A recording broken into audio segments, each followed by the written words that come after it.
la famille Valentin écrivit une sacrée page d'histoire à Blodelsheim, village d'Alsace dans le Grand Est, en France. Mais quelle fut donc cette famille Valentin qui s'implanta à Blodelsheim en 1837?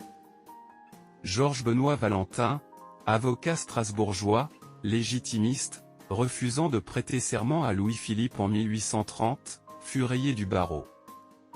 Il trouva une place de percepteur des impôts à Blodelsheim. Georges Benoît et son épouse Marie-Rose, née Odelle, décéderont à Blodelsheim, respectivement en 1867 et 1851.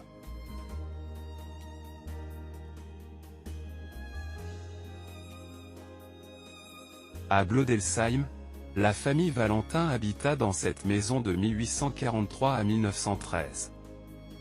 Elle connut la rue du Rhin, aujourd'hui, la rue du Canal d'Alsace, ainsi. Des 13 enfants, seul le dernier, Marie-Louis, est né à Blodelsheim, les autres, tous nés à Strasbourg. Mais ils rendront visite bien des fois à leurs parents, et leurs frères et sœurs qui avaient aménagé dans cet humble village de la plaine du Rhin.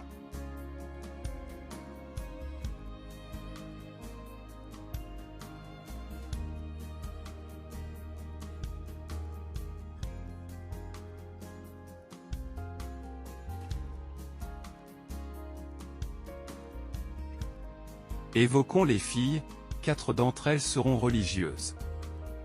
Mère Marie-Rose. D'abord à Paris, devint deuxième supérieure générale de Notre-Dame de Sion, dont elle était une des fondatrices. Elle fut à Constantinople, et de par sa fonction, elle sillonna le Moyen-Orient. Une fois âgée, elle termina sa vie en Angleterre où elle décéda en 1885.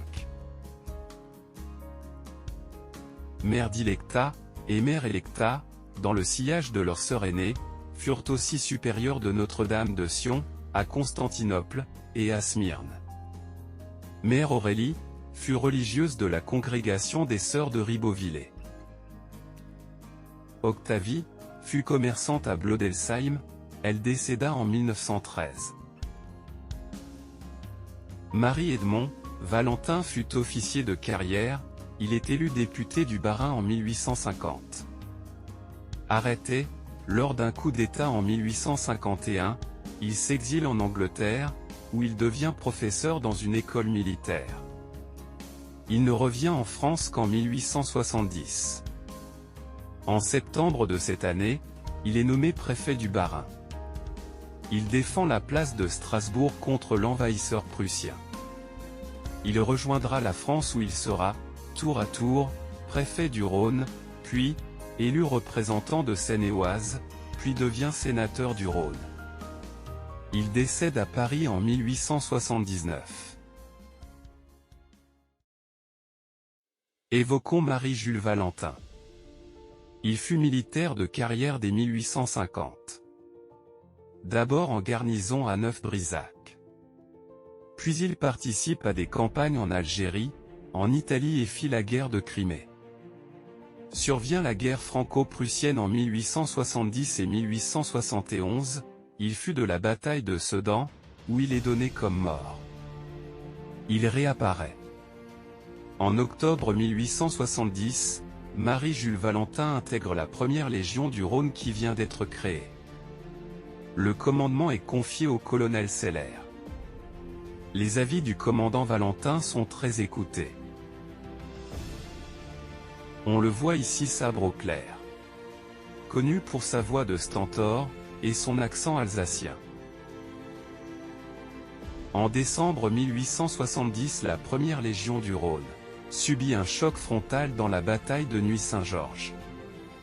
Le colonel Seller est mortellement blessé. Le commandant Valentin le remplace. La première légion du Rhône, par un froid glacial, participe aux batailles de Villers-Sexel, Arcet et Héricourt. En janvier 1871, les troupes françaises battent en retraite. 87 000 hommes de l'armée de l'Est du général Bourbaki, dont fit partie cette première légion du Rhône, doit être évacuée. Elle trouve son salut, accepté par les autorités suisses. Le 2 février 1871, le colonel Valentin se résigne à faire passer la frontière à sa troupe qui est désarmée. Les 625 légionnaires du Rhône, sur 3000, parvenus en Suisse sont internés à Payerne, où ils peuvent enfin se reposer. Mais 43 hommes meurent encore de maladie, avant que le régiment ne puisse quitter Payerne le 10 mars.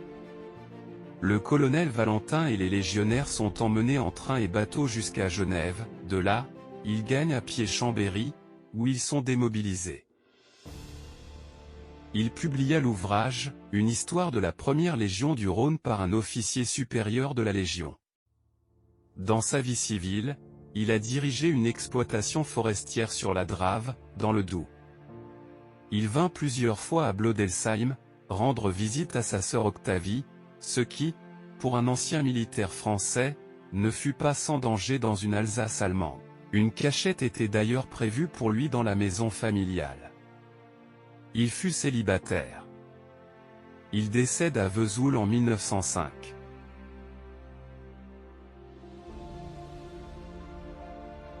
L'Alsace fut donc allemande et fit partie du Reichsland. Octavie eut son commerce à Blodelsheim où 4 de ses frères et sœurs décédèrent jeunes. Ses autres frères, Marie-Victor et Marie-Louis, après de brillantes études à Paris, vinrent souvent passer leurs vacances à Blodelsheim. Ces 2 frères devinrent des banquiers avisés dans une ville de Strasbourg allemande. Vers 1885, Marie-Louis a quitté Strasbourg et a demandé la réintégration dans la nationalité française. Il avait donc quitté l'Alsace, comme son frère Marie-Victor sans doute, mais n'oublia jamais Blodelsheim.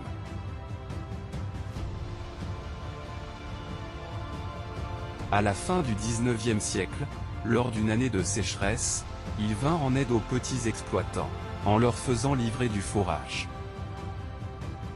En 1906, Marie-Victor et Marie-Louis financeront un merveilleux maître-autel, 4 vitraux et autres objets de culte à la paroisse. Ils dédicaceront le maître-autel à leur frère Marie-Jules qui venait de décéder en 1905. Ce maître-autel fut réalisé par les ateliers Théophile Clem, sculpteur ébéniste de Colmar. Cette œuvre d'art est depuis 1906, le joyau de l'église de Blodelsheim.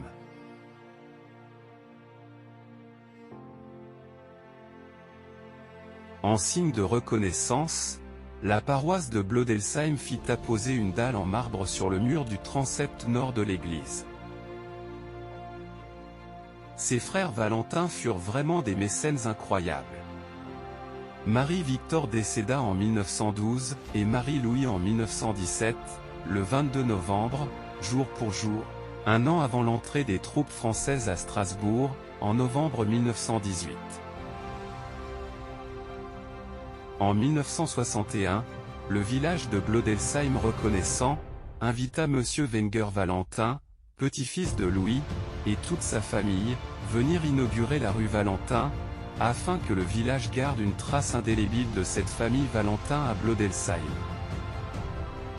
Cette famille Valentin a donc écrit une sacrée page d'histoire, et laissé une empreinte indélébile à Blodelsheim, village du Haut-Rhin.